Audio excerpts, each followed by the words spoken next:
Thank you very much, ladies and gentlemen. My name is Vernon, and I'm privileged to be chairing this debate, and I'd like to begin by welcoming not only the live audience but the online audience who are watching the debate in the Intelligence Squared website and will be sending in their questions later via Twitter.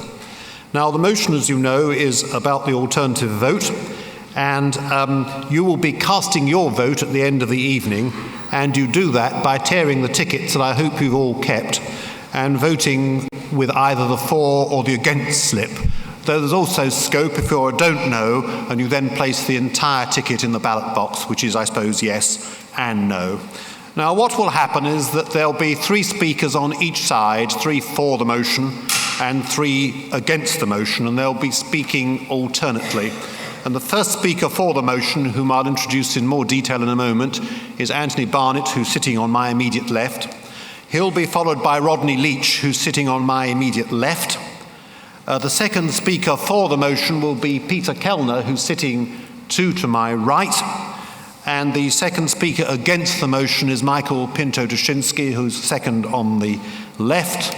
And the final speaker for the motion is David Aaronovitch, who's sitting in the far right, the incongruous position for him, I think. And the third speaker against the motion will be David Davis, who's sitting on the far left, an equally incongruous position for him. And each speaker will have between 8 and 9 minutes, at the maximum 9 minutes. And I shall chair this debate not only with fairness, but with Stalinist severity, and bring anyone to a halt who tries to exceed their time, and indeed encourage them to wrap up before 9 minutes. Now, while they're speaking, the pre-vote result will be brought in, and at the end of the opening speeches, I'll announce that vote. And then the debate will be thrown open to you, ladies and gentlemen, for questions and very brief statements, and to get a debate going.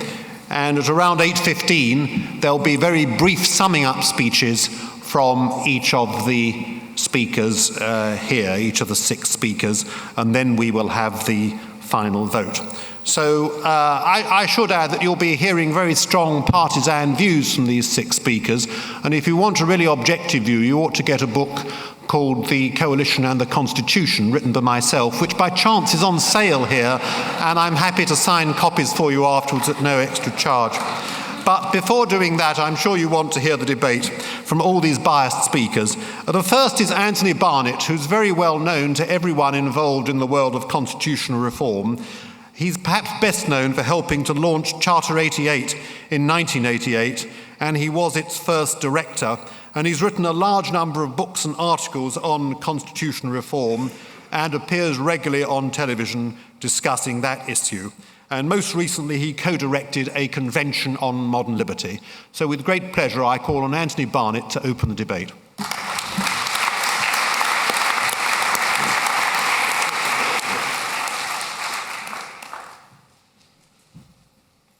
Thank you very much. Ladies and gentlemen, I'm sorry there are only men on the platform. All white men, but all men. But this is a big issue which will affect all of us, men and women. And I've huge admiration, I want to say, for David Davis. I canvassed for him in the by-election that he called in 2008 to save our liberties. And I think that he has said that first past the post is a Tory system. And I take this to mean, without flattery, that he thinks it delivers MPs and governments that are like him, principled, honest, and decisive. But I'm afraid, as we saw in 2008, David is the exception in these virtues. First past the post is a conservative system, ladies and gentlemen, slouching, manipulative, untrustworthy, and dishonourable. Our politics isn't openly criminal, like in other countries, many other countries, but it is corrupted by over-centralisation. There are many causes to this over-centralisation, but the valve that pumps dishonesty into the body politic is electing MPs by first past the post and preparing for those elections beforehand. Just one example. It gave Labour In 2005, this was the government against which put through 42 days.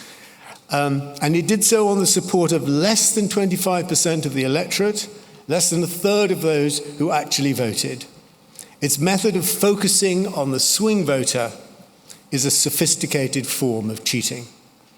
And I have to tell you, there is nothing more conservative in British politics than the Labour backbencher. And I witnessed this for the first time with the launch of Charter 88, which was independent of all parties, and we took it as a campaign to all the different party conferences. And there was a Labour organisation, quite successful, calling for electoral reform, and a great rally, a mobilisation against it to preserve first past the post was organised, which I went to observe, and its keynote speaker was the epitome of the Labour backbencher, Dennis Skinner. "We must save first past the post," he roared. I won't try to mimic his rhetorical style. And he said it embodies the very aims and purpose, not only of the Labour movement, but of politics itself. And he paused, and we waited for him to define this meaning. "To the victor, the spoils." It is a system which openly celebrates the corruption of power in advance of obtaining it. And ladies and gentlemen, there's a connection between the way in which we allow ourselves to be governed by this first past the post, winner takes all, to the victor, the spoil system, and the great scandals of recent politics. The financial crash in which the taxpayers were forced to save the bankers, to the victor, the spoils indeed. And then the parliamentary expenses crisis, which revealed that our MPs were not protecting us, but rather looking after themselves, an atmosphere of permissiveness and entitlement linked to the city. And how did we respond to that in the 2010 election that followed? We hung Parliament. And that was a good call, ladies and gentlemen, but they were not humbled. They redefined the supremacy of the banks and the financial sector as the national interest, and the coalition was prepared with the open support of the civil service. But to succeed in preserving the status quo indelibly linked to first past the post, they had to distract us into believing that they were also dealing with the crisis of legitimacy brought on by the expenses crisis. David Cameron said he would, quote, "give the people power and control." "Power will be yours," said Nick Clegg. "It's a revolution," David Cameron told his party conference. To say this with a straight face, they needed to offer us a referendum. Is it the referendum that Cameron gave us a cast iron promise he would hold on the Lisbon Treaty? Is it a referendum on whether we, English, are entitled to have a parliament like those in Scotland or Wales?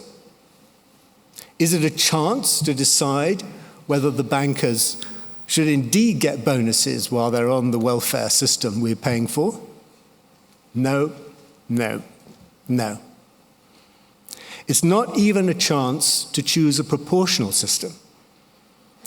We have the people power to endorse the status quo or embrace the smallest possible alternative to it. And here is the trick, the sleight of hand of all that parliamentary debate and argument that we're so familiar with. You said, no, he said. If you vote no, ladies and gentlemen, because you don't trust the question, because you don't see the point of AV, because you regard it as even a contemptible compromise, then you will have been taken in. Your eyes will have been distracted. Because if the no vote wins, our political class will turn around to us and say, you see, we have the perfect political system. We offered you the chance, and you didn't even want to change it in the smallest possible way. And those who are voting no might scratch their heads and say, hold on a second. I wasn't voting to endorse the way they're handling the bankers' crisis, the hyper-centralisation of Westminster, to secure the rule from Brussels in this undemocratic fashion. I wasn't voting to preserve the status quo. But ladies and gentlemen, our political masters, Rupert Murdoch, the Sun and the Times, the Sunday Times, the News of the World and the Mail will turn around and say, well, chaps, you don't want another referendum. You will have endorsed the existing political system. So we have to send them a warning, ladies and gentlemen. The premise of the status quoers is that our rulers know what is best for us. And we must give them a strong hand, strong government, so that they can impose it. We must not rank them 1, 2, 3. We must not open up the system in any way to possible newcomers. But they palpably don't know what is best for us. They supported the Iraq War, the whole political class. And we, the people, said it's not wise. They didn't see the crash coming. But if they'd gone down to the pub and met people who were paying their mortgages off free credit cards, they would have met people who would have told them it couldn't last. Today, it may become even harder after the crisis to preserve our liberties and to secure our livelihoods.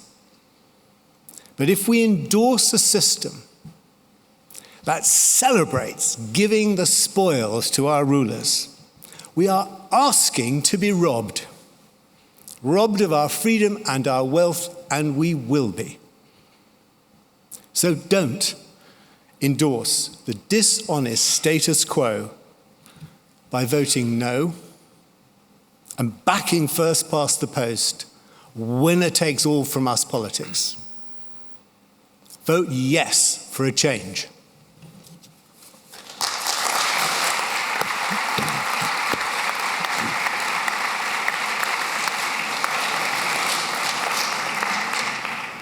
Well, Anthony, thank you for setting a good example by concluding your speech within 8 minutes. And perhaps I should say that if the other speakers can do that as well, there'll be more time for questions from the floor. The first speaker against the motion is Rodney Leach, who was educated at Balliol College, Oxford, where he won a double first, and his high intellect and judgment were shown by the fact that he chose not to become an academic, but to enter the business world, where he became first an international banker, and then he joined the firm Jardine Matheson.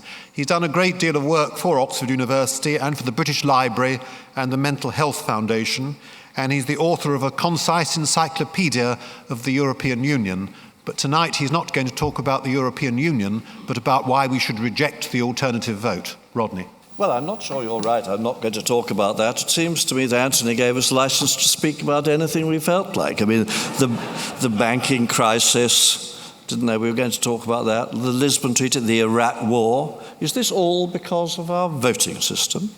Well, I certainly agree with him about David Davis's sterling qualities, but I think I'd like to concentrate, if I may, on the actual subject, which is the alternative vote, a system used in Fiji, I believe nowhere else, and comparing it with the first past the post system used by about 2.5, a bit more, 2.8 billion people, the USA, the largest democracy in the world, India, and the mother of democracies, of course, Britain. What the backers of AV actually want is proportional representation. Few of them want the alternative vote. In fact, almost all the main backers of the AV system have spent a lot of the last few years arguing passionately against it.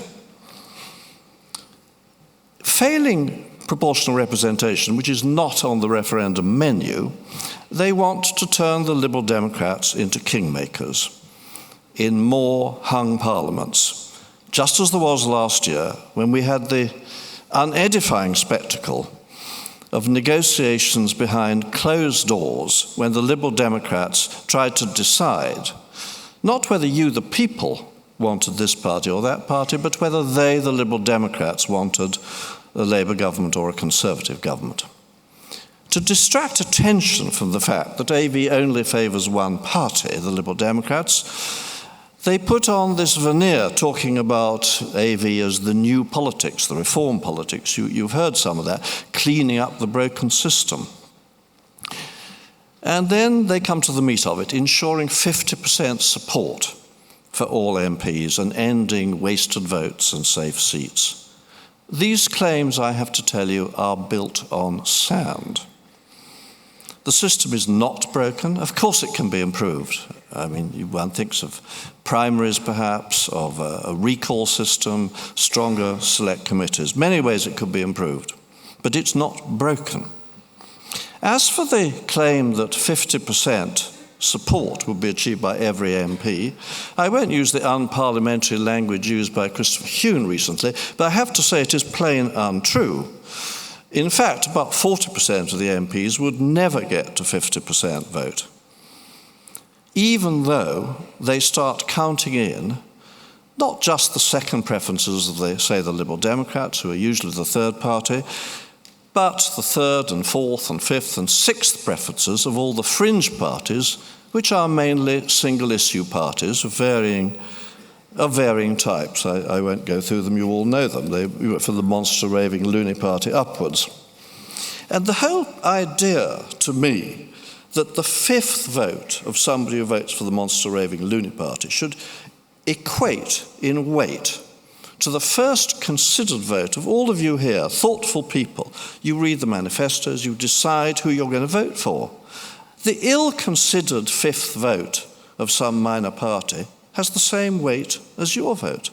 It's so plainly unfair that it really needs no further argument. As for putting an end to safe seats and wasted votes are a rather odd concept. The only way you don't waste a vote is by proportional representation with no threshold, something like the Knesset in Israel, where you get, 16, 17 parties, and the country's ungovernable, but everybody has an unwasted vote because there's somebody who represents his or her point of view. But again, to come full circle, proportional representation is not on the menu. As for safe seats, all the evidence is that the safe seats will remain just as safe as they ever were before. But the deepest unfairness of the alternative vote is that the 70% of the population who vote for the first or second candidate in any given constituency would only get one vote. But the 30%, often Liberal Democrats, but also the single-issue parties, get multiple choices. They can cast a vote for the people they want, and they can cast a vote against who they don't want. And the contrast between that and the simple one person, one vote, think what they stand for, think whether that's what you mainly want, and vote for them, is very sharp. All elections are decided ultimately on a swing factor, not too many people. Who do you want to be the swing factor? Do you want it to be somebody who's changed his mind, having listened to people passionately arguing for some cause they believe in, some political view they believe in, like faster or less fast deficit reduction, or more or less localization? These are the big issues. And I like politicians to argue for what they genuinely believe in.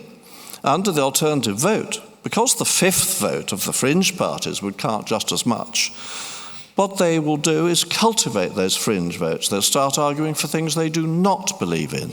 And how anybody can call that an improvement or progressive or reform, I must say, is beyond me. And I want to say something for first past the post. It's simple, but it's also adaptable. It's seen us through 2 world wars, the Depression, 60 years of prosperity and massive post-war change. It's never elected extremists. It's allowed strong governments like Blair and Thatcher. It's also allowed compromising governments like Macmillan and Wilson. It's allowed regional parties to flourish. That's why it's supported by over half the Labour MPs and over half, in fact, close to 3/4 of the Labour peers, and also by some really honest Liberal Democrats who want PR and are not prepared to pretend that AV has got anything to do with it. And that's why you should vote no. Because the people who should be kingmakers and king unmakers, the people who should send them packing out of 10 Downing Street, are you, the voters, not people in backroom doors with secret negotiations, arguing to give office to whoever buys the most of their own eccentric agenda. Vote no.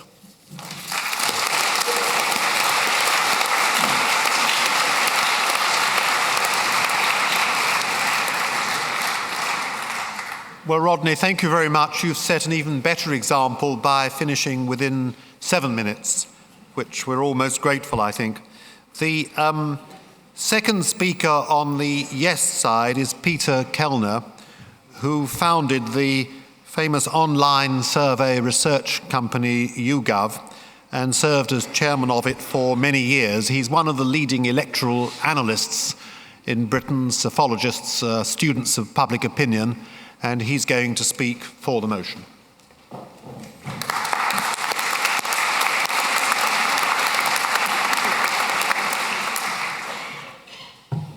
Thank you very much, Vernon. And in a spirit of comradeship, please will you reject Rodney Leach's arguments on their merits and not because he's a banker.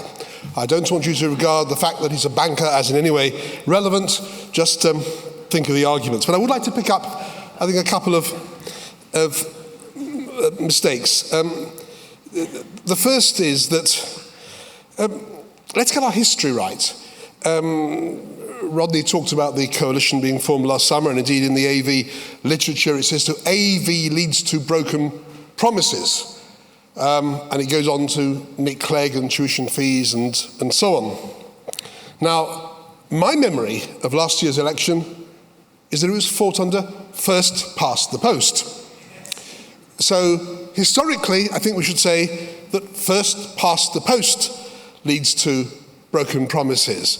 I'll come on in a minute to the proposition that under AV we will have more hung parliaments. I don't think that's true, but let's get our history right. And the other point, with all due respect, Rodney, you said that only Fiji has the alternative vote. Well, actually, as the No to AV literature correctly says, it's Fiji, Papua New Guinea, and Australia. They make out that this means it is terribly unpopular around the world, and therefore we should not adopt it in Britain.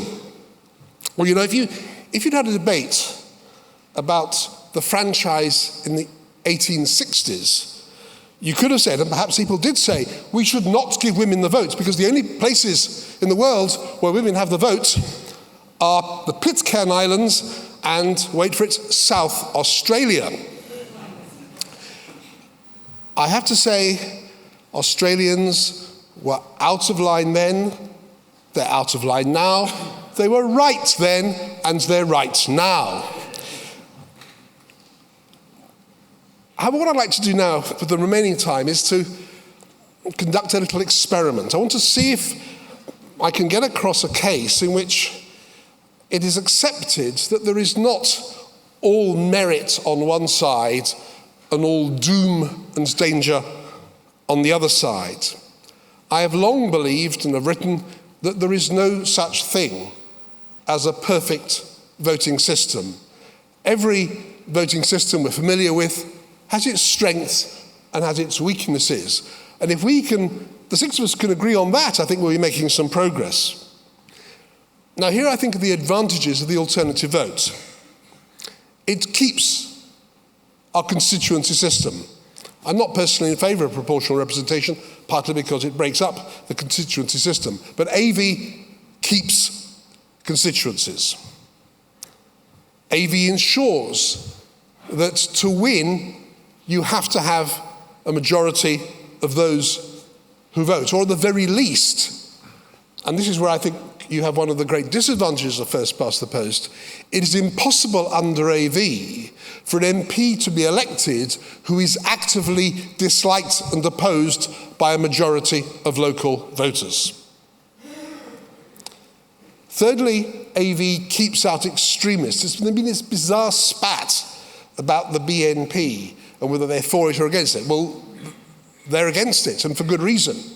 because first past the post hasn't given BNP parliamentary seats, but in local council elections, if you look where they've won seats, almost invariably they have won seats with 30 to 35% of the local vote. And by splitting the votes, Conservative, Labour, Liberal, Democrat, they've come out on top and they've won.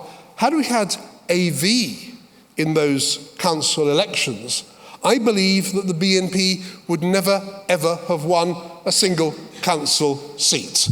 I personally would be in favour of them not winning anything because I dislike extremists, though I agree there's some people would say democratically if they had that vote they should win some seats. But on the facts of the case, if the issue of the BNP is at stake, it is no contest. First past the post does help the BNP at local level. AV would wreck them. And finally, I think AV, one of its great advantages, it forces candidates and parties to change their behaviour.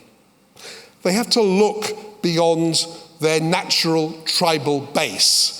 They have to cease to be so inward-looking and become outward-looking because they know they've got to win in many parts of the country those extra votes, those second preferences of Liberals or whoever, Greens, that they will need for their candidates to reach the 50% mark.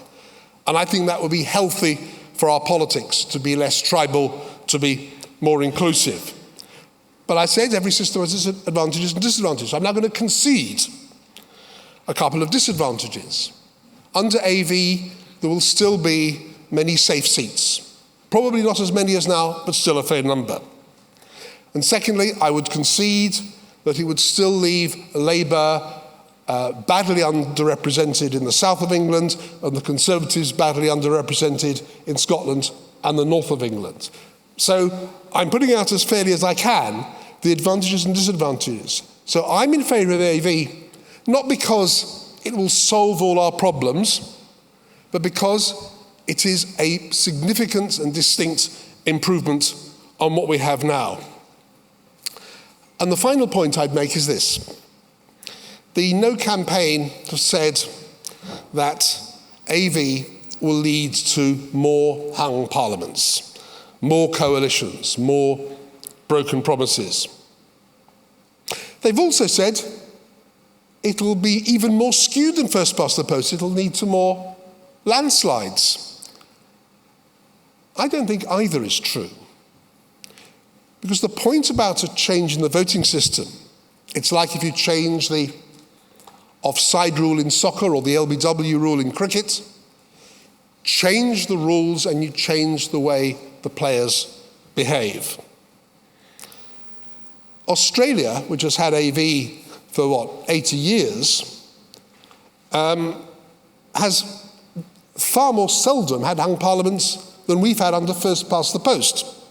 Now, there are many differences between Australian and British politics, but I would contend that AV, paradoxically, will not lead to more hung parliaments. It won't be a leg up for the Liberal Democrats, though they think it will.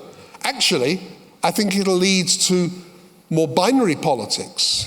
I think it'll be easier under AV to throw the rascals out when a government is unpopular and has failed.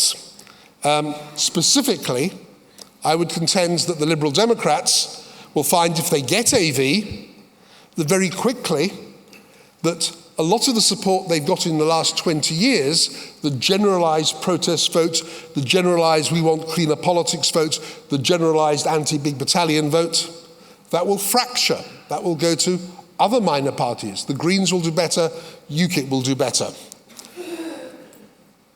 And as a result, the Lib Dems, who are relying under AV, are getting a lot of second places so they can sweep up the transfers and then get a lot of seats, and then you do get the hung parliaments.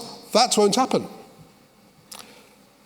What has happened in Australia is that under AV, you've had the bloc of the left and the bloc of the right. Peter, you have to wrap up your comments now, if you would. And so don't be afraid that under AV you'll get more coalitions, more hung parliaments, more broken promises. It won't happen. Treat AV on its merits and vote yes.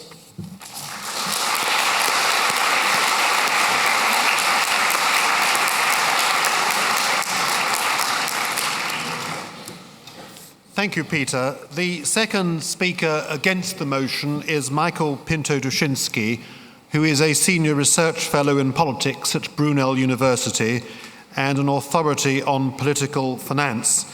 Indeed, he chairs the International Political Science Association's Research Committee on Political Finance and Political Corruption.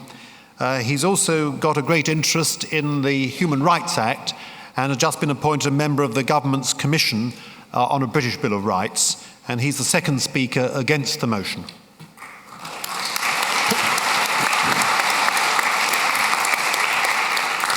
Well, thank you very much, Vernon. I'd like to answer you by recommending one of your other books, which is outside, the New British Constitution, which, as I've told you in private, but I would say now in public, I think is a masterly work. And I'll pay you later, Michael. And probably deserves to be classed alongside Bagehot's and Dicey's work for the way in which it alerts us to the fundamental changes in the British Constitution that have been taking place in a way too unnoticed. I will tell you something else that I haven't told you before, and that is that you were once responsible for me being questioned by the South African secret police as a suspected communist. I was picked up by Boss in East London, having met a Church of England minister whose son was at Oxford doing PPE, and they discovered on me some notes for a chapter that I was going to write for a book edited by Vernon. And it said, Manifesto, United for Peace and Progress. So the secret police said, you're a communist. I said, what do you mean? They said, well, united, peace, progress, that's communism.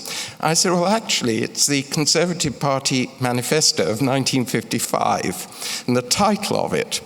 Now, I mention this because words can be used to mean anything. I mean, they said to me, incidentally, that communism means something else in our definition from yours. And I said, well, it must mean something considerably different if you can't tell the difference between a conservative manifesto and a communist one.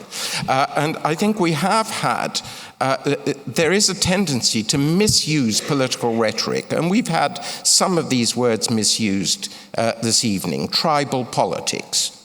What we mean then is a system of competitive political parties, which is a basis for our democracy, and I don't think is anything very bad. We've had the word AV misused. There isn't a single system called AV. We're not going to vote for the Australian system, and the Australian system has no relevance to the system of optional preference voting that we're being asked to vote for next week. In fact, there is Papua New Guinea doesn't have our system, Fiji is giving it up, Australia doesn't have it, Nauru, which is the other country, has a variant but doesn't have it either. And so we're going somewhere completely new, and the reason that we're doing it is because of a deal that was reached after the last election. Nobody wanted the system. Now, I would say that we shouldn't have constitutional change that could be fundamental unless there is a deep and widespread demand for this. And there wasn't such a demand for a referendum. I mean, it just came about without that demand. A leading pollster has said there's little evidence that many people are sufficiently appalled by our present system to consider the proposed change in detail. The trouble with referendums, you ask one question and end up getting the answer to another, which is why I personally believe that grown-up politics is best served by avoiding referendums altogether. That distinguished pollster is the one who's just spoken today. And so I think that we shouldn't be having this referendum at all. There was virtually no demand for it during the election. Now, why are we having it? And here I come on to Anthony Barnett's speech. Anthony said, and I completely agree with him, that we need an open politics. But the reason we're having the referendum is the exact opposite of an open politics. It was because of a deal and a misunderstanding in the elite negotiations after the election. That's why we're having it. And indeed, it was an elite decision that will lead to further elite decisions in the future. It's the very opposite of the open popular democracy that Anthony wants. Now, if one looks at the evidence before the Constitutional Reform Committee of the House of Commons from the Liberal Democrat negotiator David Laws, he was asked, was there any discussion about the possibility of Labour legislating for AV without a referendum? David Laws, no. And then he goes on, I think there was some mangling across the parties. Immediate legislation without a referendum was never on offer from the Labour Party. He's then asked, so when the Conservative MPs were told it had been put forward as an offer to the Liberal Democrats, they were completely misled. David Laws, I do not think they were misled, but I think there was a certain amount of confusion in this very chaotic period. I think it's one of the things that was an issue of confusion in the smoke and heat of battle. Well, fancy that. David Laws could have said to the Conservatives, actually, Labour hasn't made an offer of that kind, and we in this new grown-up clean politics wouldn't want you to be misled. Now, I wonder why he didn't. So the whole referendum was born out of a deliberate misunderstanding. And I think that it will lead, and to my next point, I disagree with Peter Kellner that it won't lead to fundamental change and to our having more coalitions. I've done some detailed research on this, and according to my reckoning, it will be published in 2 or 3 days' time, I hope, that we have had 2 hung elections out of the last 17. I think that on the same kind of pattern, we would be likely to have hung elections in the future in about 60% of elections. And what you would have in effect is a disproportionately large influence by the Liberal Democrats as the pivot party. I completely agree with Vernon's article in the New Statesman that they would become the kingmakers of British politics, and it would then have some effects that I think are very bad. And the effect that I think is bad, and this is going to be my final point, is that it would replace wasted votes by wasted elections. What is the point of an election? Why does the general election give the British people and any other people freedom? Well, it gives us freedom because we elect our members of parliament. That's one of the functions, but I don't think it's the main function. The main function, as we know, is to elect a government. But I don't think that's the main function either. I think the mark of a democracy and the mark of free people is to be able to get rid of a government. There isn't a party, there isn't a government that won't turn sour, arrogant, insular after a certain amount of time. And I agree with the underlying aims that Anthony Barnett has of giving people some power. But the only way that we can exercise that power is what I've called removal van government. The removal van that comes to number 10 the day after an election where governments lose. And for all of its faults, the first-past-the-post system does create situations where governments are regularly, on average about once every 8 or 10 years, are thrown out. And that is a very, very good discipline for powerful politicians.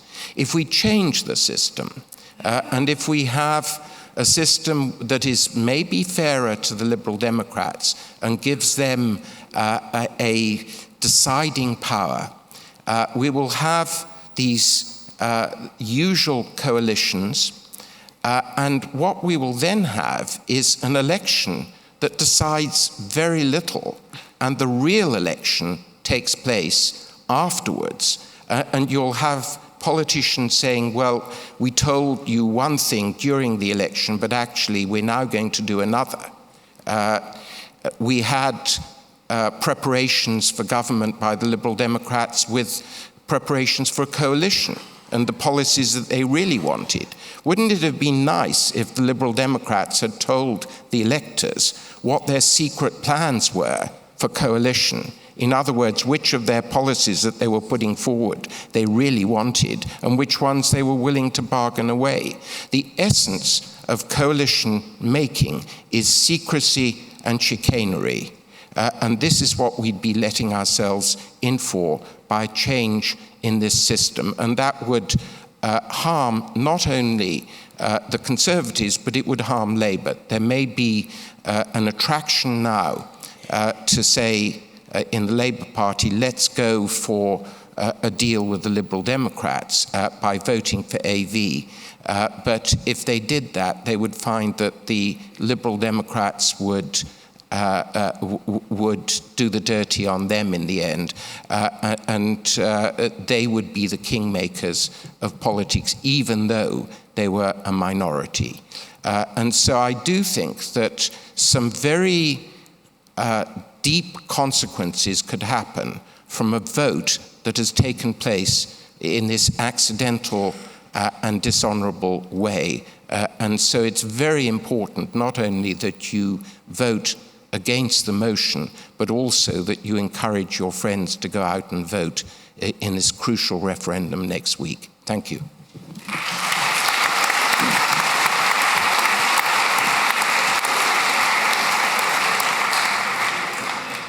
Thank you, Michael, for finishing within 9 minutes, at least, on a fairly liberal interpretation of 9 minutes. The final speaker for the motion is David Aaronovitch, who is well known to everyone who reads The Times. He won the George Orwell Prize for Political Journalism in 2001, and he was What the Papers Say Columnist of the Year in 2003.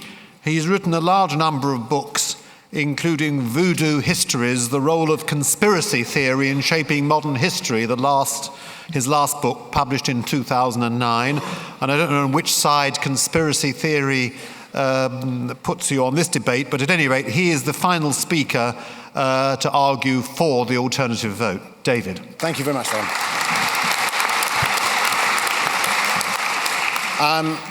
Can I just say that since it seems to be the general mood, that I too would like to praise David Davis. It's always good. It's always good to have him in front of me. It's when he's behind me that I worry. Not my phrase. David Cameron said that to me just the other day. I've enjoyed the debate enormously so far. I think it's been intellectual and wide-ranging. There are a number of points, obviously, that I want to take up that have been made before in order to rebut. Just to say the most enjoyable to me. The most enjoyable, Peter Kellner referred to it, but nevertheless, you've got to enjoy it. You have got to enjoy blaming the result of a first-past-the-post election on a system that we don't yet employ. Leo Rosten famously, when asked to define the Yiddish word chutzpah, said that it was a man who kills both his parents and then throws himself on the mercy of the court on the basis that he's an orphan. And that is precisely what you've heard this evening. All the ills attributed to AV that actually we've seen come out of a first-past-the-post system. And there is actually a reason for that. The reason for that is this, and this is the deep underlying structural problem that the first-past-the-post system, and a bit later on I hope people ask those who are in favour of first-past-the-post where the post actually is, but that the first-past-the-post system provides us. In 1955, the year after I was born, the first general election of my life, as it happens, I didn't vote, 96.1% of people in the United Kingdom voted either Labour or Conservative and Unionist Party. You can work that out. That means that 3.9% of the electorate, only 3.9, voted anything else but those two parties.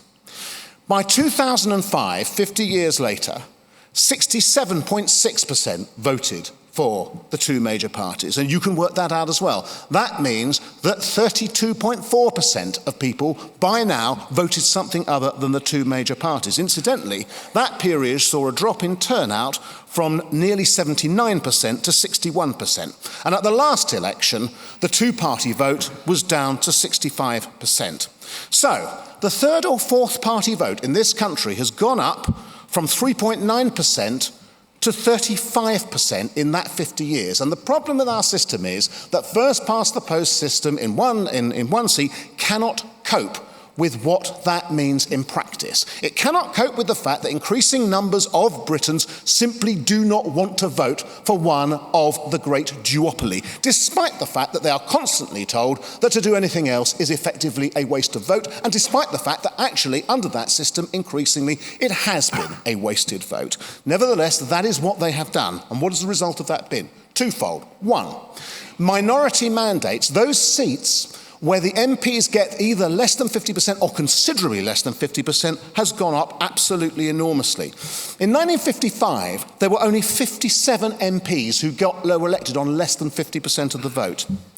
By the last election, that number had gone to 434 of our 651 MPs had been elected with less than 50%. But that's not the worst side of it.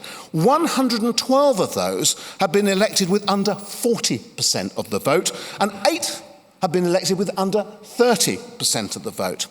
And what do you get in many of those seats? What you get in many of those seats is parties telling you that if you vote the way you want to vote, it will be a wasted vote, and the only way in which you can actually affect the result, usually to get out the person you don't want, is to vote for something other than what you do want. And that is the thing that we have generally called tactical voting. That's why that system has occurred, because people refuse to be shoehorned in this way. So what about the alternative vote? The alternative vote, and here I'm afraid the opposition are wrong. Peter and I, at least, are two of the lonely people who actually prefer the alternative vote to any other system. We actually do. We prefer it because it does keep the constituency link, and because it is not proportional representation with all the problems that raises. And we'll come on to what that means in a moment. To me, it has the simple advantage. It has the simple advantage of meaning that you can vote for who you want without prejudicing your capacity to affect the result. In other words, there is no such thing as a wasted vote because you may transfer. That doesn't mean it's 2 votes, and we'll come on to that ridiculous nostrum in a moment. That's its first advantage, and the second advantage is that you can't get the least popular person becoming the MP, as can actually happen at the moment. It is modest, AV. It's not a big reform, it's a minor reform. And in fact, if there's any criticism of it at all, it's actually that it goes nothing like far enough. In fact, I'm going to have to be extremely ill-mannered and disagree with something that Anthony Barnett says here. I don't think it will have a lot of the effects that he says it will have. I think it will have some effects, but the biggest effect is to reconnect the voter with their vote. So, there we have it. Very simple, modest little thing. Let's have a look at a couple of the objections to it. One, it hasn't been raised tonight, but it's usually people don't understand it. It's complicated. Putting 1, 2, 3 down on a ballot paper and then stopping when you've run out of any interest in the rest of it, that's too complicated. Well, I say, if you can say Michael Pinto-Duschinsky, then you can vote 1, 2, 3. He expects his family to. I think he thinks that the British people can cope. And to his credit, he hasn't said they can't. But then comes the next problem, the problem thrown up by Rodney Leach, which is that somehow or other, this voting system gives people who vote for minority parties more votes than the rest of us. Okay, Here I want to draw an analogy, and the analogy is to the French system of voting. The French system of voting is called a runoff system. The alternative vote system is often called by analysts the instant runoff system. And what happens in France? Let's say we have 3 candidates. They often have more. Let's call them Ratatouille, Gâteau, and Soufflé, okay? In the first round, Ratatouille gets 10 million votes, Gâteau gets 9 million votes, and Soufflé gets 8 million votes. Soufflé has failed to rise to the occasion, I apologise for that, and is eliminated. Soufflé's voters, actually the others too, but Soufflé's voters may now vote for somebody else. Now, would you say, in the second round, would you say that Soufflé's voters have had more votes than Gâteau's voters?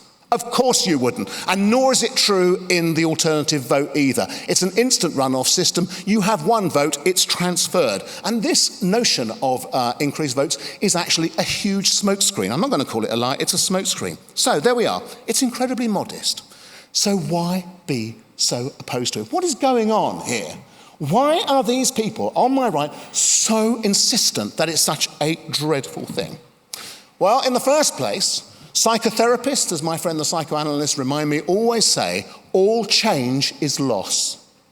So there are groups of people who do not want any change at any price and will regard any change as being problematic. And I can, in a sense, respect that. It's not a basis upon which you can build your life, but you can respect it. But then there is another question, which kind of raises, which is, where is, in a sense, this opposition coming from?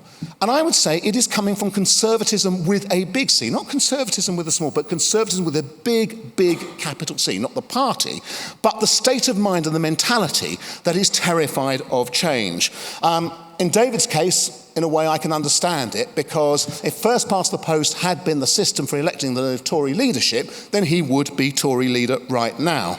I don't think anybody has argued, incidentally, that Ken Clarke supporters had more votes than anybody else simply because he was knocked out and they could then vote again for somebody else.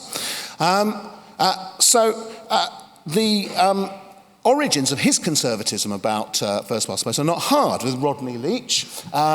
He is not, it turns out, a member of that select group, ennobled conservative millionaire bankers for change.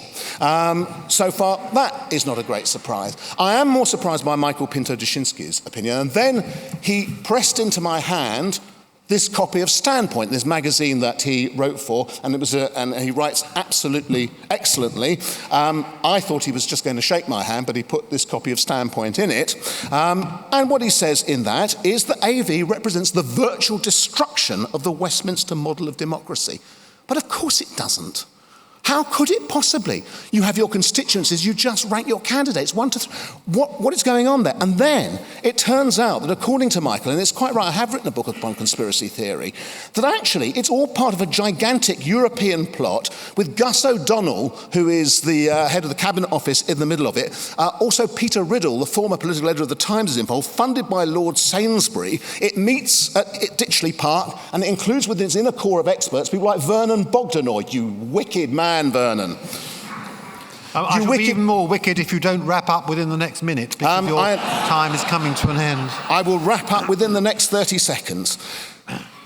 This is conservatism through fear, not hope. It's not a belief in anything, but terror that the great unwashed are going to take it all away. It's the spirit of Wellington, not Disraeli, Wellington over 1832, not Disraeli over 1868. It's the elite. It's an attempt, essentially, to force people to vote for one of the two main parties, no matter that increasing numbers have not wanted to and that their membership has fallen. And I just ask you to consider this last point. Alternative vote will not actually keep in unpopular governments. In fact, it's much more likely, because people will transfer against them, to see unpopular governments sent out. But then, isn't that precisely what they're worried about? Isn't it the fact that the Tories and the Labour dinosaurs are worried that they won't regain their victories of 92 and their victories of 2005 with ridiculous majorities based on a minority of the population? And that's really what they want to do. What they're really afraid of is not that the people will be thwarted, but that the people won't be thwarted.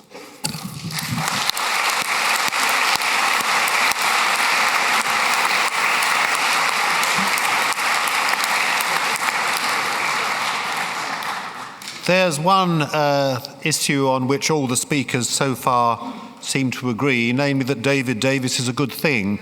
So I think it's about time we heard from him as the last speaker speaking against the alternative vote. He is the Member of Parliament, the Conservative Member of Parliament for Halton, Price and Howden, and he resigned from his position as MP and indeed as Shadow Home Secretary in 2008 to cause a by-election on the issue of civil liberties, to draw attention to what he saw as the erosion of civil liberties in Britain, and he won that by-election with 72% of the votes. And he's going to be the last speaker against the motion.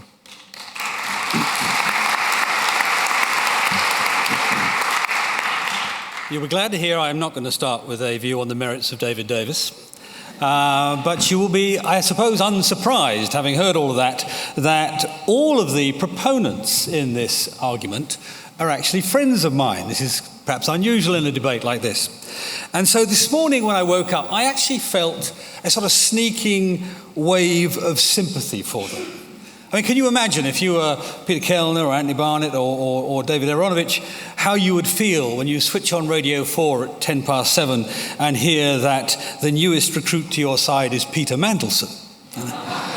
But that's what it was. And the reason, of course, he gave was not the cogent, elegant constitutional arguments we have heard this evening in what I think has been a brilliantly erudite debate. But it was simply the low politics. If you vote to introduce AV, you'll embarrass David Cameron. And actually this is the first debate on this I've taken part in, because I've not been terribly impressed until tonight with the level of debate. In fact, David will always correct me on these things. I think it was C.P. Snow who once said that the reason academic politics is so vicious is that the prizes are so small. Well, that's not true. That's not true about this. The prize in this is very big. It's the whole future of our Constitution. But it has to be said that in the arguments to date, not tonight, but the arguments I've heard before tonight, many of them have been simply unintelligible. And as a result, what I did was I went and I thought I'd look at the people who the views of the people who were expert on this. So I didn't go to No to AV and Yes to AV and all those organisations. I went to look at the Jenkins study. Now, I have to tell you that Peter Kellner gave evidence to the Jenkins Commission in favour of AV, and I have to tell you that they roundly rejected his evidence. And the reason they did it was actually very honourable, because Jenkins, remember, Lib Dem peer, and one of the reasons he said was because it was so unfair to certain parties and so over-fair to his own Liberal Democrat Party. Indeed, he said they shouldn't have AV because it's so unpredictable. And the reason it's so unpredictable is the paradox, the opposite paradox to the one that's been put up by some of the proponents. And that paradox is this. Because it favours the Lib Dem party, you have more often than not hung parliaments. That's one reason you have coalitions.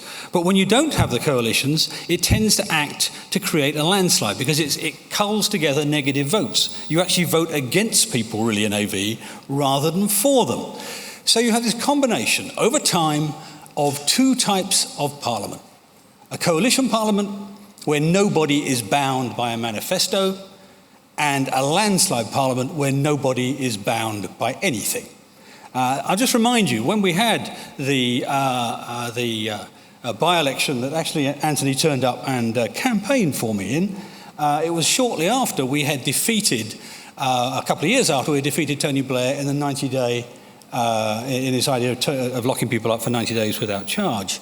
We would never have defeated him after his first landslide because we wouldn't have got the votes together to defeat him. So that sort of government is not good government under our system. The second reason that Jenkins rejected Peter's argument was this. They had a man called Lord Alexander Whedon, one of the greatest lawyers of his day, who looked at how the AV system would work in practice in a number of examples. I'll just cite you one.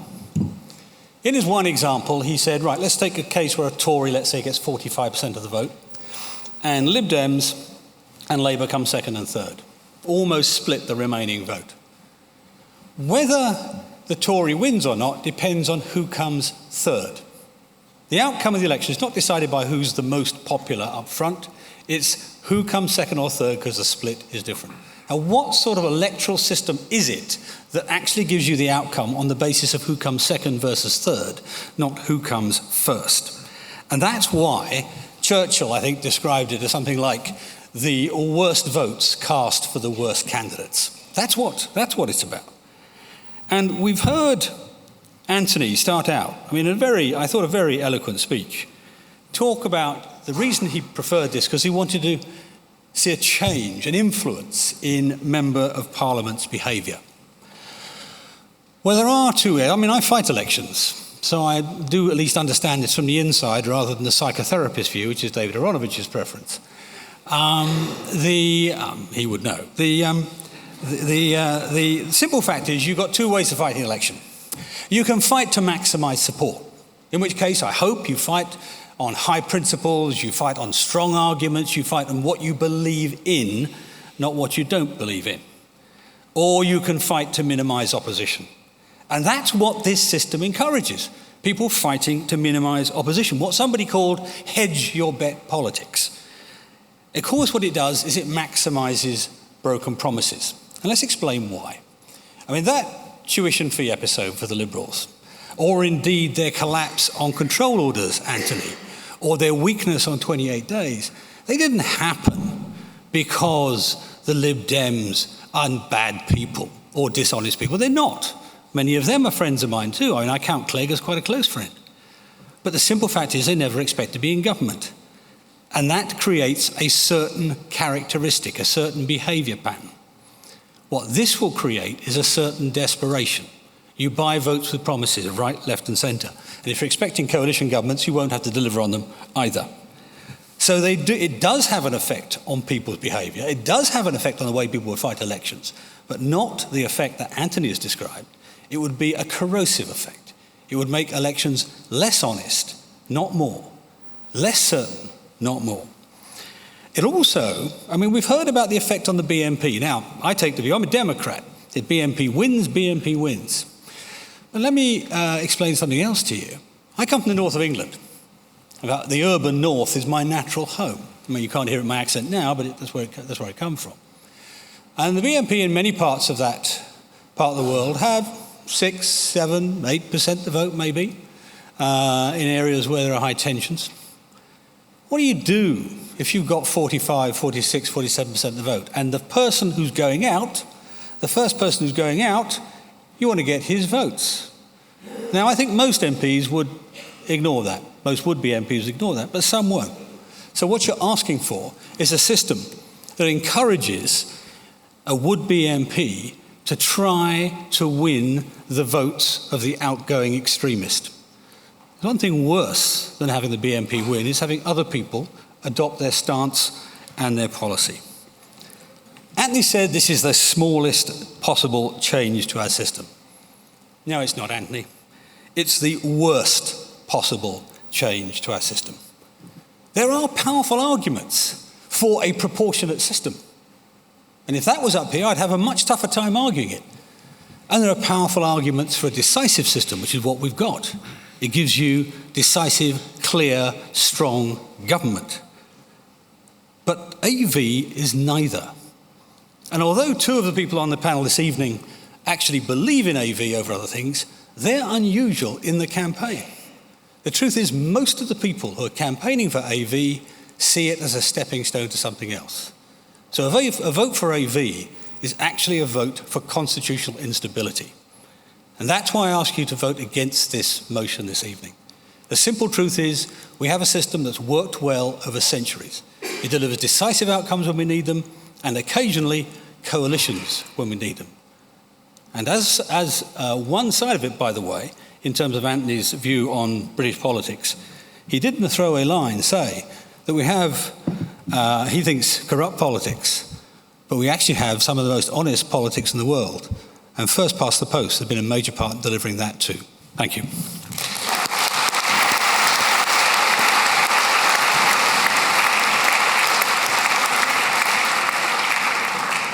thank you, David. David is the last speaker from the floor, and I can now give you the pre-debate result of the vote on the alternative vote. Those for the alternative vote, 168.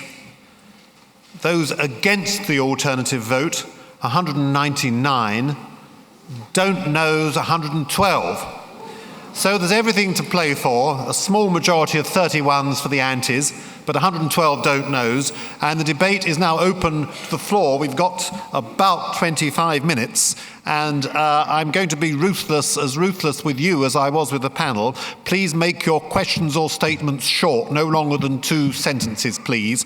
I shall ask for 3 questions or statements at a time and then put them to whoever on the panel from either side wishes to answer them. But the briefer your questions and statements, the more we can get in. And it will be like question time, that a mic will be brought to you when you ask your question or make your statement so that you can be heard. So could we have the first question or statement, please?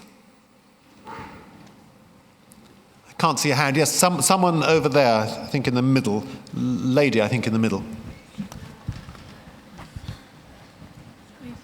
It's a lady, sorry, they're bright lights shining. It's not easy to see. But someone in the... Yes? Oh, yes, sorry. Right, yes, I've got the first question. Right, one of the things that worries me is that I've been to a number of counts, and the number of spoilt papers is extremely high at a general election. At a local election, where many people still don't understand that they have a vote often for 3 candidates, the number of spoilt votes is even higher. So I think under AV, which people will understand even less, the amount of spoilt votes will be extremely high. Thank you very much. Can I just briefly say as an afterthought, David Aaronovitch complained about 40% of the MPs getting, 112 MPs getting under 40% of the votes. Under AV, if there are a lot of candidates, you could get people who got little more than 20% of the first votes being elected, and I don't call that democracy. Thank you very much. Could we have a second point, please? Thank you. Someone in the... Hello? I think it's a gentleman there. It's Hello? not easy to see. I'm sorry, I've got the mic over here. I just have a question about the process, actually. I'd like to know how much of the information is available to the political parties after the actual election, because if we look back at the last election, for example, would the Liberal Democrats have access to know how many people would have what they would have voted for as their second vote? Would they have known that, you know, the majority of people that voted Liberal Democrat would have actually wanted them to have Labour as their second choice, or Conservative, or whatever? Thank you very much. Third question, please. Yeah. Yes, John Strafford, the Conservative Yes campaign, and I also canvassed for David Davis in his by-election.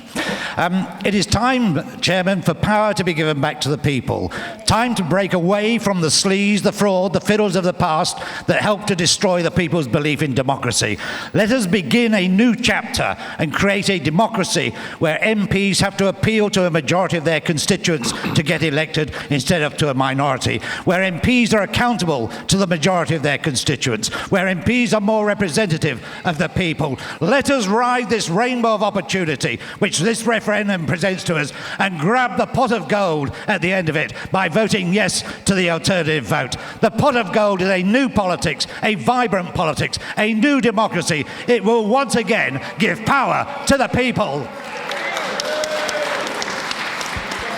Thank you. Three points have been made, I think. The first is the question of spoilt ballots. Will there be more spoilt ballots under the alternative vote? The second is about second preferences of parties under the alternative vote. And the third is to grasp new opportunities and support AV. I think we'll perhaps concentrate on the first 2 points, and I'll ask one person from each side to make a comment, brief comment on that. Would someone on the yes side? Peter. Well, I can specifically answer the question of the lady about second preferences. Our YouGov data showed that at last year's election, Lib Dem's second preferences went to Labour over Conservative by, from memory, around 4-3. whereas in 2005 it was, I think, 2-1 or even possibly 3-1. So there was still a Labour advantage, but it wasn't as decisive as in 2005. As for the question about spoilt ballot papers, I have a problem here, which is that Ireland, which has a more complex system than ours, because you not only have to rank between parties, you have to rank amongst candidates within parties, and their counting system makes AV look like child's play. The Irish seem to manage it perfectly well. So I wouldn't like to be the person in a no campaign who proposes that the British are more stupid than the Irish. A comment from the no camp. Brief, please. I'd first like to welcome John Strafford, who it's always a pleasure to see you. I think your great contribution is in demanding intra-party democracy within the Conservative Party, which I very much support. But I think you're completely wrong on this, because, as I said, a move to AV would actually make the competition between parties and the ability to get rid of governments much more difficult. So I think you wouldn't achieve what you want to achieve. Now, on how people would have voted under AV, I think the best source is probably the British election survey. And they did ask well over 10,000 voters how they would have voted under AV. And the result of that was that in the last 7 elections, the Liberal Democrats would have got a net 26 seats more. Labour would have got exactly the same, and Conservatives would have had a net 26 seats less. What that means is that Labour would have to win 26 more seats in order to gain an overall majority, and Conservatives would have to win 52 more. And so that would be the effect would be a coalition, hung parliaments in a very much larger number of cases, unless voting behaviour completely changed. And of course, voting behaviour, I agree with Peter Kellner that we can't predict the future, but on the best prediction on past behaviour, it would lead to hung parliaments in 60% of elections. Thank you very much. 3 more questions, please. Someone over there in that corner. How do the defenders of first past the post defend a system which can lead to the party that comes second in the election getting a majority in Parliament? That's happened before in our history, and it's more likely now because of the rise in alternatives to the 2 major parties. Thank you very much. Second question. Professor, may I have a turn? My first point I'd like to make is that Rodney Leach seemed to suggest that fringe party voters are somehow less worth, or that their votes are of less worth than the main parties that people will be inclined to vote for, and I find that contemptible. The second point is that David Davis fears that under AV, MPs will be inclined to court the votes of those fringe parties. But call me naive, but isn't a politician's job to persuade someone why they should vote for their party? Thank you. Someone in the third row, I think.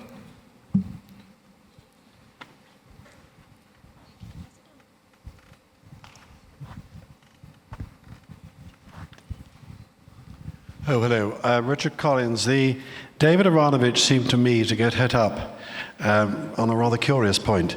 Those against the motion pointing out some problems of coalitions. The fact that that came about from a first past the post is completely irrelevant. Surely what they're saying is the incidence of such coalitions in the future would be a bad thing.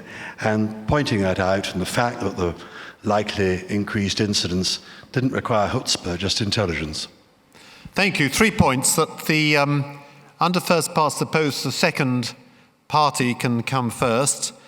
Then that the supporters of first past the post and those against AV say that fringe parties are of less worth than main parties. And thirdly, a point about coalitions, and I'll put this first to the antis to answer one or two of those points very briefly, please. Would one of the antis like to comment? Rodney, would you like to comment on that? Well, can I just talk about the fringe voter for a moment? I'm sure most of you here will have noticed a mirage here, that when the fringe voter votes for monster raving loony party, that's counted as a vote against the leading candidates. But when his sixth vote, which he probably gave about 2 seconds thought to, goes for one of the two leading candidates, it mysteriously becomes support. And this transformation from a vote against in the very same person to a vote for is part of the whole mirage of the alternative vote.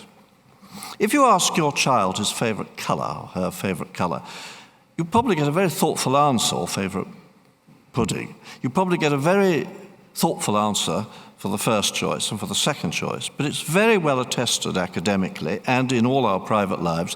When you get to, well, what's your third, your fourth, your fifth choice, they've lost interest. They don't think about it, they're bored by it. Exactly the same thing happens if you're asked to cast a vote really right down the line. What happens is your irresponsible votes are encouraged. You vote, let's say you cast your first vote for the BNP as a one in the eye against Labour not taking immigration serious enough. You vote UKIP as one in the eye for Tories not taking Europe serious enough. You vote Greens because that's one in the eye for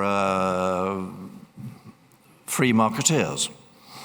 And after that, when you've vented your spleen, you either don't vote at all, in which case you drop out of the system, or you maybe do a very ill-considered fourth or fifth vote. And that is countered by the pro-AV side as support. It's not support. You only need to think how it really works to see it's not support. How can the same vote be both against and support? Doesn't add up. Thank you. Would someone on the pro side like to counter that point? I was just going to say something really about this point about coalitions. I do find what Rodney has just said rather patronising, sense of it's all raving monster loony party and references to children.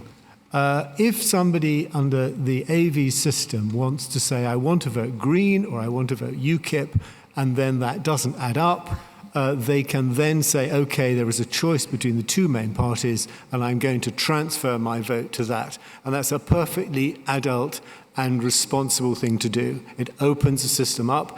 And the thing about coalitions here, I think we've just had a very bad experience of coalitions, which has created, effectively, a government which is running the... we ran a very interesting piece in Open Democracy comparing how the culture of coalition governments across Europe with ours, which is pretending that it's just won an election outright, can tear up and do what it likes. To take one example, in Germany, the parties before an election say which party they will go into coalition with before the election. And the process of arriving at a process of a coalition outcome is openly negotiated. It isn't behind closed doors. So this is a kind of, if you like, our experience of coalitions is a consequence of this first past the post, winner takes all culture. It's not what a proper, honest coalition government would be about. So I think that this is, there is quite a big shift here. And if I may make one just last point, because I think that Michael made this point quite rightly, if I may say this, that the offer we have been given of this referendum was cooked up, right? It was a manipulated, elitist deal. It wasn't a principled referendum that we have been offered, and it wasn't argued for in a principled way by the parties when they went into the election. But we have this referendum, and we've got to look at this. And if you say, no, we don't want this, oddly enough, the trick is you will then be reinforcing the very elitist politics which produced this rotten question in the first place. Thank you. Could we have 3 more questions, please? Gentleman in the front row. Sorry, you were putting your hand up. Very quick question, as we've got so many experts, if I could ask. Apparently, I've heard in the arguments that Blair would have got an even bigger majority in 1997 under this system, AV, than the 178 majority that he got. And am I also right that the BNP do have 2 MEPs and both were elected under a form of proportional representation? I think it may be AV+. Thank you. Second question, please. The gentleman just there and a lady behind afterwards. Hello. So, can you hear me? Sorry. How important is the turnout for the referendum? So, for example, say only 40% turn out and vote. Thank you. A lot of people my age are voting for AV just because it's the lesser of 2 evils. But I don't see the point in implementing it. Do any of you have better solutions than AV or first past the post? Sorry, could you shout the question? We're a bit deaf on this here, and we couldn't quite hear. Some people are voting for AV because it's the lesser of 2 evils. Do any of you have a better solution? Thank you very much, thank you. 3, if I may say so, very good questions. The first on whether Blair would have got a larger majority in 1997 if we'd had the alternative vote, and also relating to that, perhaps the BNP winning MEPs on proportional representation. Secondly, the question of whether the referendum outcome will be legitimate if turnout is less than 40%, which I think a very important question indeed. And thirdly, do people only support the alternative vote as a lesser evil, and should we support a lesser evil in that sense? I'll ask one of the pros to comment. David, would you like to speak on that? Yes, I think it's quite likely that 1997 would have seen an even bigger swing against the Conservatives than we saw, if that's your question, because it's absolutely, I think it's completely against the argument that was made that unpopular governments won't be thrown out under AV. Unpopular governments are more likely to be thrown out under AV. And if you want to know the reason why, the reason is if they're unpopular, then people will tend to transfer between opposition parties and not to government parties. That's fairly straightforward. And incidentally, that's also the answer to the BNP question, as it happens. Now, under the current system, the best hope the BNP gets, as Peter said, of getting elected both at local government and indeed in those seats where they've had any chance, is to squeak through, as indeed the Green candidate did in Brighton, on, let's say, 33% of the vote, as indeed did the Labour candidate in the seat that I voted, and so on. Now, do you think that it is likely that more votes will tend to transfer towards or away from the BNP on the whole, second preferences? My contention is that on balance, I think it's likely that they will tend to transfer away, actually fairly substantially, making it less likely that the BNP will actually get an MP, or if we change the system for councillors, a councillor under AV than they would do under first past the post. Incidentally, that's why they oppose it. AV. They don't like it. And that's why Nick Griffin is, of course, he's not on the official no campaign. He's very much shunned by them, but nevertheless, that's where he stands. On the question of turnout for the referendum, yes, it does matter. And actually, Peter said before, and that's why there's no contradiction between what him and David were saying earlier, Peter said before that actually maybe a referendum is not the best way to decide these things. Maybe Parliament should have decided these things. There's an argument that goes both ways with that. But can you imagine David Davis's objection had Peter tried to get that through Parliament without a referendum? He would have gone absolutely bonkers. And so would they all. As for AEV being the lesser of 2 evils, well, you know that I actually think that AV is a good system, that in fact a better system that crosses most of the T's and dots most of the I's. It has quite a lot of faults, but it's better than a lot. But I'd ask you to consider one objection which has been made to AV repeatedly. Okay, and I absolutely love this.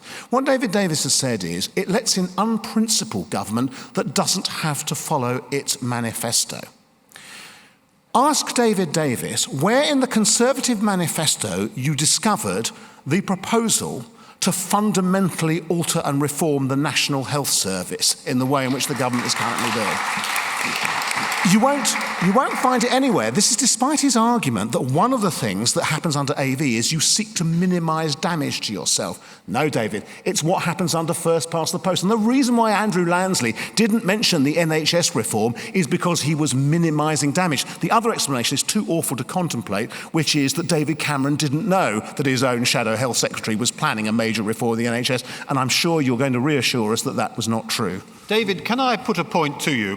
The turnout in the London referendum, the referendum for the Mayor of London in 1998, was 34%. And it was said that Londoners, before the referendum, said they were very excited about having a mayor, but only 34% voted. Now, let's say national turnout in this referendum is 34%. And let's say that the vote for AV is 17.5%, and the vote against it is 16.5%. Is it right to change the electoral system when only less than one-fifth of the electorate want it to be Okay, changed? can I ask you, Vernon, would it be right to keep first past the post when even less than that want it kept? Well, it's that... yes, because it's the status quo. Well, I mean, I'm afraid I'm not with you there. Maybe I can intervene in this private grief. I think that we ought to value our Constitution very much, just as, say, the Americans value their Constitution. And that means that you do not change without a good reason, without a large majority, without a fairly arduous process.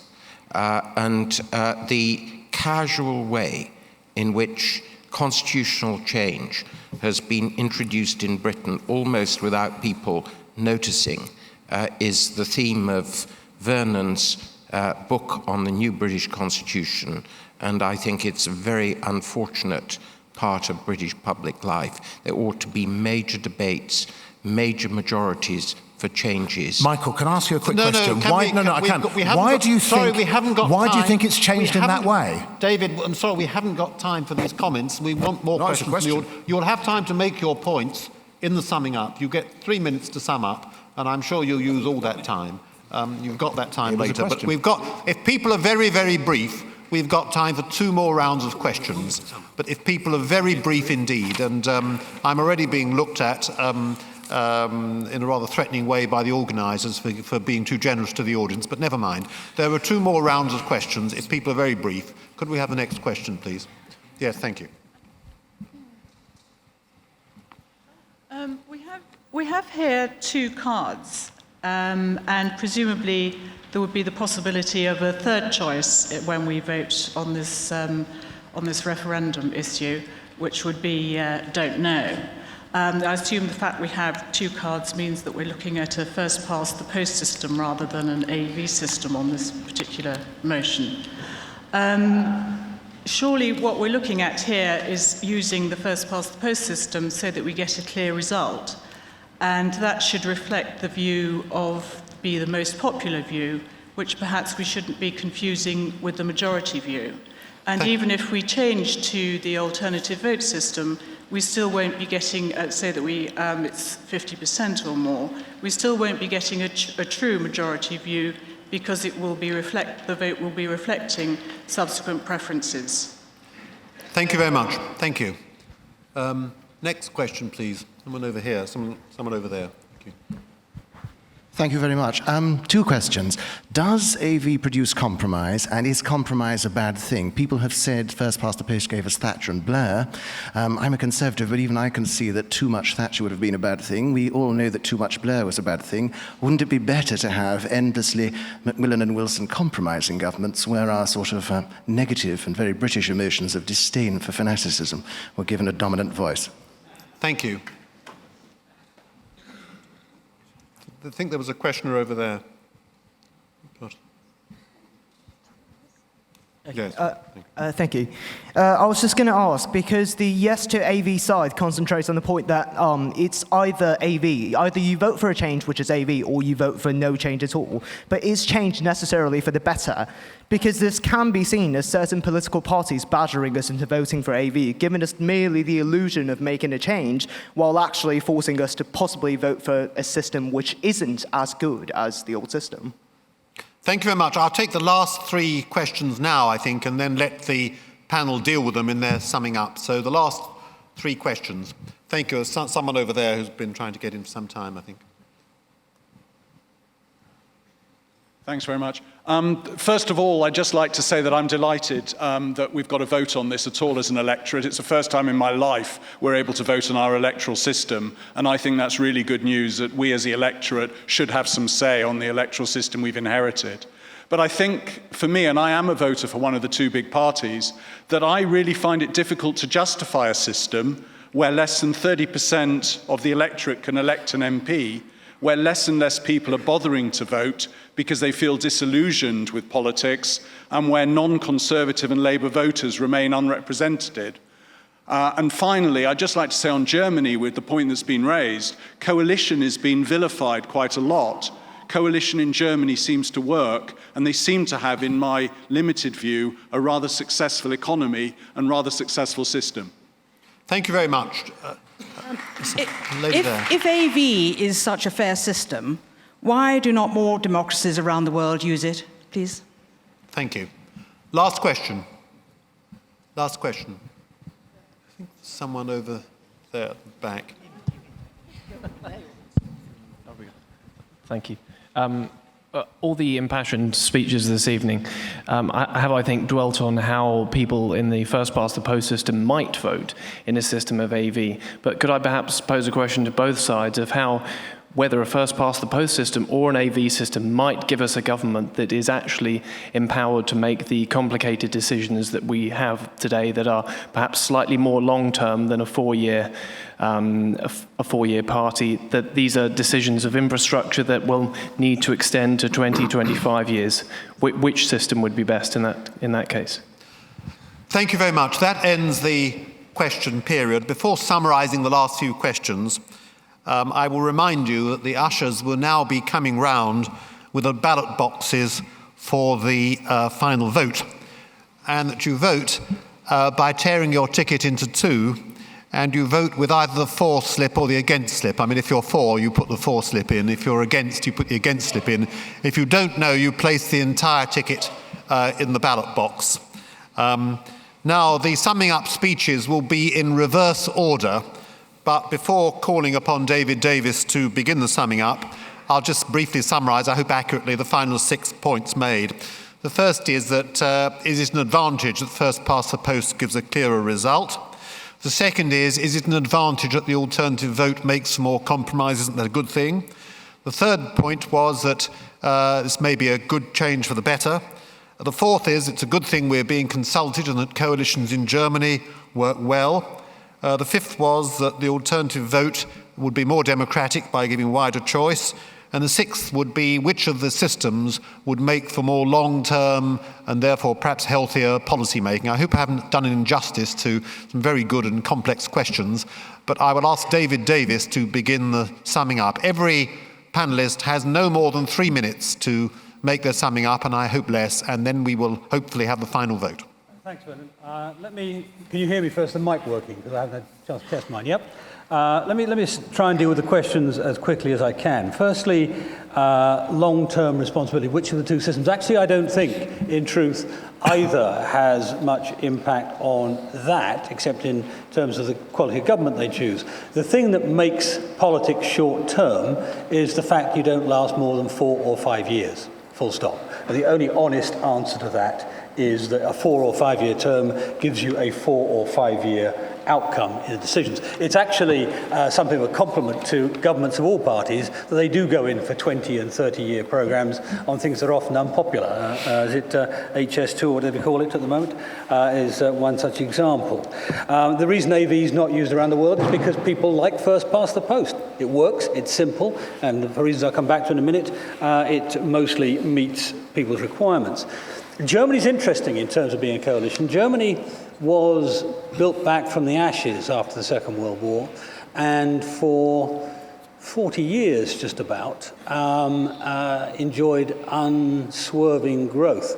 it had very little, frankly, to do with any changes in terms of the government. The government had to deal with very, very small management of the economy. It never had to face the sort of crisis that, for example, the Thatcher government had to face, and therefore the sorts of society-splitting decisions, and they were those, society-splitting decisions that were taken under a first-past-the-post and first-past-the-post system.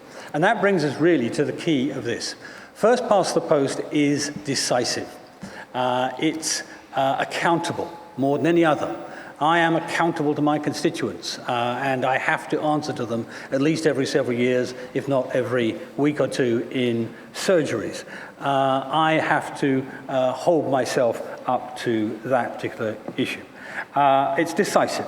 It delivers coalitions when they're necessary. We have had coalitions under first-past-the-post. They're rare because it's not often the country is indecisive, but there are times when they are necessary, and generally speaking, the British people are pretty smart about how they use their system.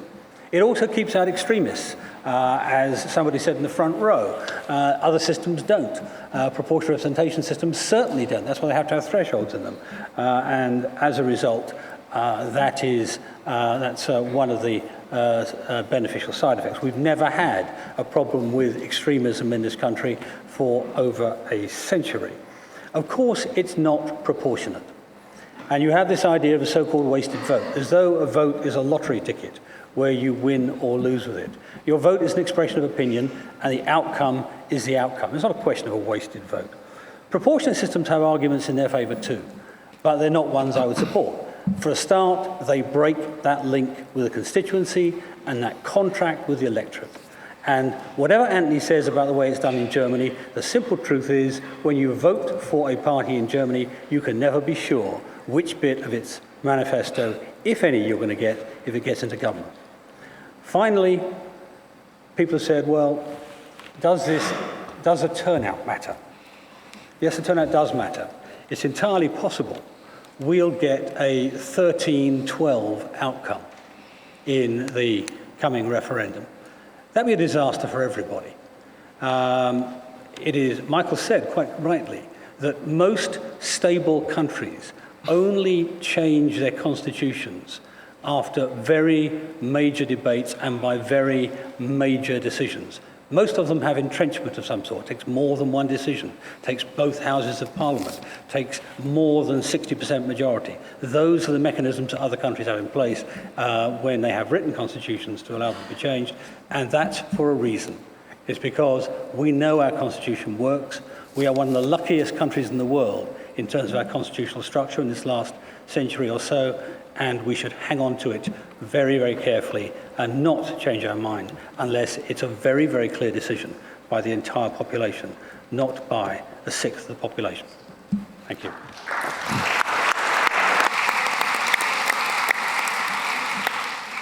David? Yeah. Right at the beginning of my speech, I laid out why the first-past-the-post system now was historically failing. And you may have noticed a characteristic of the discussion so far. Not one of the speakers against the system challenged my analysis of what had happened since 1955, and not one of them has even the slightest suggestion about what to do about it. In other words, they want to behave as if the two-party duopoly is an absolute constant because the system currently forces people to go through it. And you have heard that third of the British electorate that now regularly does not vote two-party, and this isn't even counting those people who probably wouldn't under a different system, as monster, raving, loony party or BNP. That's all they are. I have to say that this is a real problem of political attitude. And I want to take you back just 2 years to the height of the expenses scandal. What we said then, and everybody said it, was that we need some thoroughgoing reform. We need reforms of the way in which MPs are accountable. We need some reforms of attitudes. And one of the things that people say is we need some reform of the electoral system so that people's votes actually made more of a difference, so that you could vote for what you wanted, your vote reconnected with something that you wanted to happen. So what's the fear? The fear is that if you have an AV system, this is the big fear, those people, and there may be more of them, will not vote for the duopoly, they will vote for other parties, and they will have more effect on what the outcome is. And that is what lies behind the constantly bracketed fear of coalition, etc. Better to allow us to continue ruling on small minorities of the vote than to allow your votes to combine with other people's in order to create a government that represents you all. What is that? That is elitism. It is not an attack on the British Constitution to say that would be changed. And incidentally, Michael, when have anybody in this room or anywhere else got a chance to even look at the British Constitution? It doesn't exist in a written form, or to vote on the British Constitution. What other way is there to reform the British Constitution than in the way you suggest? And always in the teeth of opposition such as you just put, which is to put the scarers on people. And yes, one final point. It is true that one of the countries that has AV, Fiji, wants to abolish it. It's absolutely true. It's always said. Why? Because Fiji is currently run by a military dictatorship, and they don't like people voting at all. And incidentally, there is nearly no other country in Europe that actually operates straight first past the post. That's one of the things that you've got to understand. So it's not that first past the post is the preferred option for people looking for better election systems. When people adopt election systems, by and large, that isn't the one they adopt. So I think we can vote classically here for a little bit of hope and against the kind of fearmongers who want you to go down the same corridors that you've trod before because it suits them, and vote yes to AV.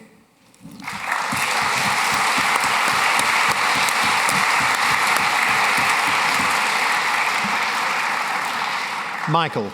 Well, that's a very rabble-rousing 3 minutes, making challenges that are very easy to respond to.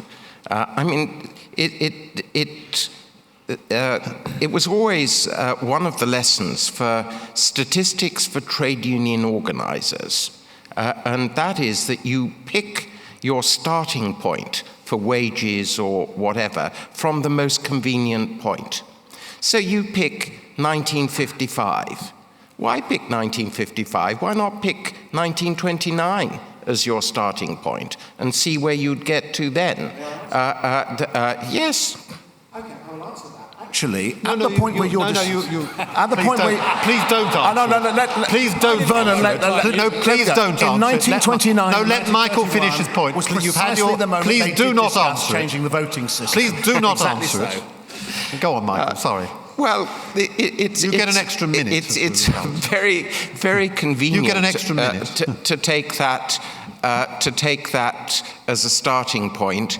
The Lib Dems only put up 110 candidates in that election, so of course, and the reason that they didn't was quite largely because the rules on election deposits were so much different that had we had our rules now, then we would have had a very different system. The statistics is much weaker than you say. It is right that the two main parties have had some decline, but if one looks at a longer period of history, we have had other parties than the two main parties as part of our system. Be it the Liberal Unionists, be it the Liberals and Labour in the interwar period, it's not unusual. The unusual situation historically was for a brief period after the war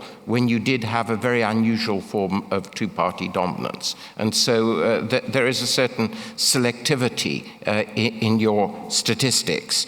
But beyond that, I think that when you've said that scandal and the parliamentary scandal relates to the electoral system, or that there was a need for reform, I think it was a dreadful scandal.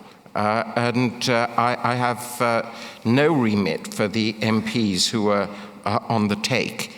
But you know, going into coalition politics is absolutely the recipe for the gravy train. I mean, what we had in Parliament is nothing to the gravy train politics we have under coalitions. I mean, why is it that in Israel you need the religious parties, and what do they demand? They demand certain financial privileges for the rabbis, and as the son of an Orthodox rabbi, I can be licensed to say these things. That it leads to the most tremendous scandals, because the coalition bargaining is often a gravy train bargaining. That's what a lot of it is about. Now, if I could come to 2 or 3 of the other points, economic Michael, growth. I've given you an extra minute. You have already? You have about 30 seconds left from the extra minute. Oh, that's a very good turnout. I think it would be a disgrace if we passed a referendum with such a basic change without having a very high turnout.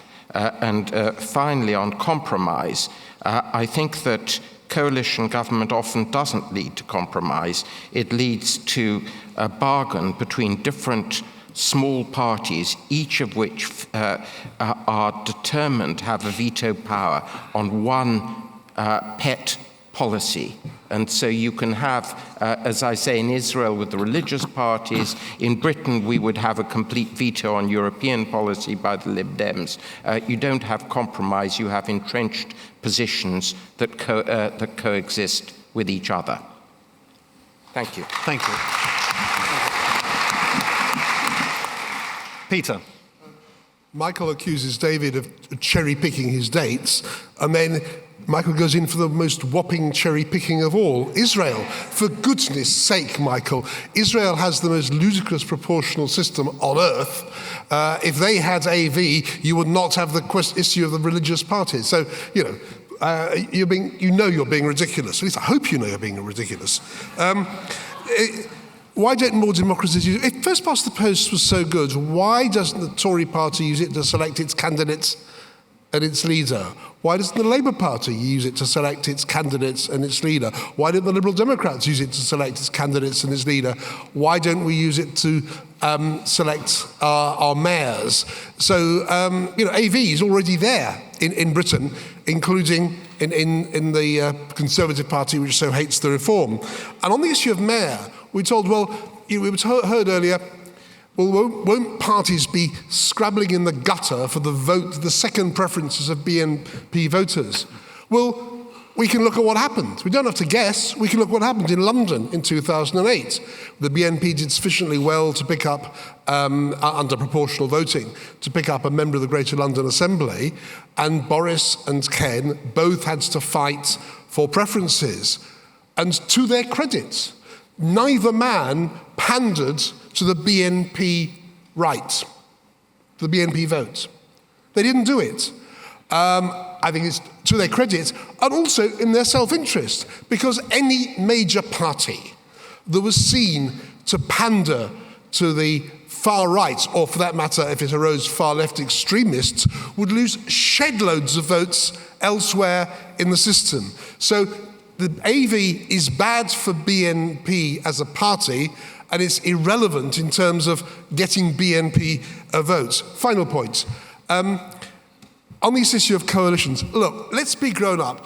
All politics in all countries is about coalitions. You have coalitions within parties, you have coalitions sometimes between parties. Let's not imagine that there is some nirvana where you have a pure politics in which everybody agrees and they can get a majority of votes. There is no democracy on earth where that has ever happened or will ever happen.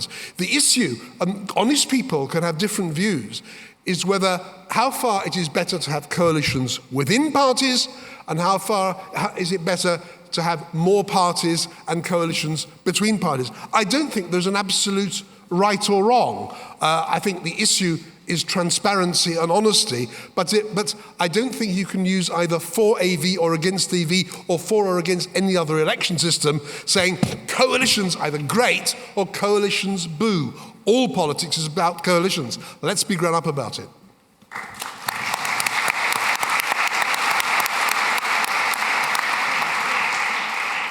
When introducing Rodney Leach before, I should in fairness have said that he was He is chairman of the No to AV campaign, and he was also a Conservative life peer in the House of Lords. So with those encomium, I ask him to conclude the case for the antis. Thank you. I've actually had some career progress during this debate. Peter had me as a banker, and David, working himself up into rather a lather, if I may say so, had me as a millionaire ennobled banker. I think you're supposed perhaps to get the picture that the millionaire and the ennoblement went together. Maybe not. Maybe that's just a coincidence. I was actually a banker 30 years ago when banking was full of solid, sound citizens. You should think of me really as the Captain Mannering of banking rather than the Fred Goodwin. As for energy policy, I'm going to give this as an example. One of the members of the audience made an extremely good point about short-termism in politics. There is, I think, no good cure for that. But the point that something like energy policy that's got to be looked at over 15, 20 years is poorly addressed is a very good one. There's no reason to think that it would be better addressed under AV, but one has to say it's a rather shameful failure of governments more or less all around the world, except dictatorships, which are rather good at that sort of thing. I like the French system. It's quite different, shouldn't be put in parallel at all. All but two candidates are eliminated. Then you go away, you have a cooling off period, and you think really seriously, do I want candidate A or candidate B? It's a good system, I've got nothing against that. Indeed. I've now come to the point that it was said that David Cameron was elected by AV. That is simply not true, and I don't think I'll waste my breath on that. That's not the system the Conservatives use for picking their leader. It was the system, I think, that Ed Miliband used, but I don't think we'll go into that. And finally, somebody raised in the audience the extremely good question about thresholds. I fully agree with those of my colleagues, I hope on both sides of the table, who think that a change in the British Constitution on a minuscule vote is completely wrong. And there were a lot of very good people in the Lords on both sides of the House, and some in the Commons, who disregarded three-line whips and did not support the idea of a referendum without a threshold on a major constitutional change.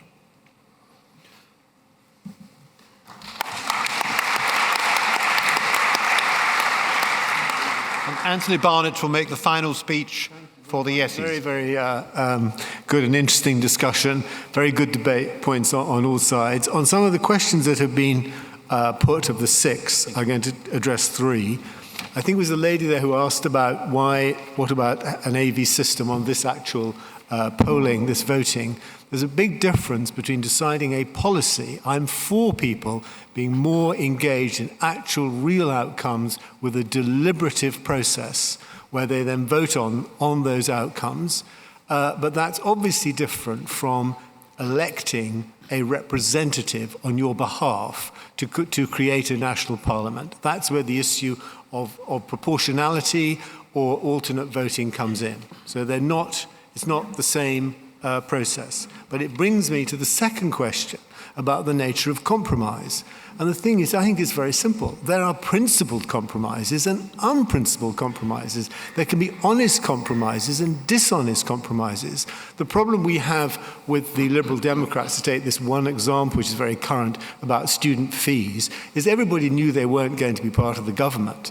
But when they ran for the election, they signed, every one of them individually signed a commitment to not raise student fees, basically saying, if we enter a coalition, on this we will not compromise. And then they did. So that was a dishonest compromise. But there are honest compromises as well, ones that you can signal in advance. We talked about the German system. The question of turnout, I think is very interesting here. Rodney has said at the beginning, the system is not broken. We've been told by our no-sayers that the system is basically fine as it operates. And yet they are all terrified that there will be an extremely low turnout. And they're saying this low turnout will make the whole outcome illegitimate. What if the no campaign wins on 15%? So this signals to me that you know that actually the system is broken, but there is a deep disconnect between the population, the people, and the voting, and our politicians. And if 80% or 65% of people just say, well, I'm not even bothering with this, that is evidence that the system itself is in quite profound political crisis, which is certainly what I believe. And I think your view, this is my last point, is that this isn't really a referendum about, in my view, the AV or not. It's whether we should keep with the status quo. It's a referendum on first past the post. And those who, I emphasize this point, that there's another country, another monarchy without really a written constitution, where they have to the victor the spoils, which is Saudi Arabia. And in Saudi Arabia, there is a campaign by women to get the vote. And of course, there is a no campaign. And the name of the no campaign is My Guardian Knows What's Best for Me. And this is the no argument, ladies and gentlemen, and I'm afraid they don't.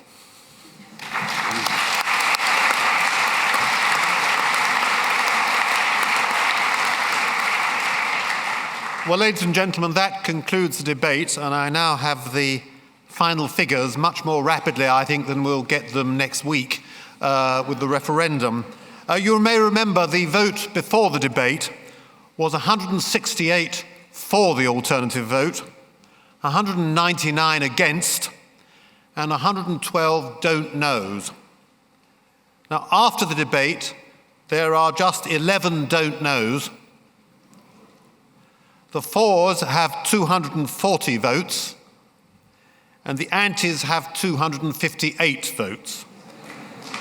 So the majority for the yeses has gone down from 31 to 18. I think perhaps both sides can take comfort from that. The noes from the fact that they won, and the yeses from the fact that they reduced the no majority. And I suspect there are fewer don't knows than amongst the electorate as a whole.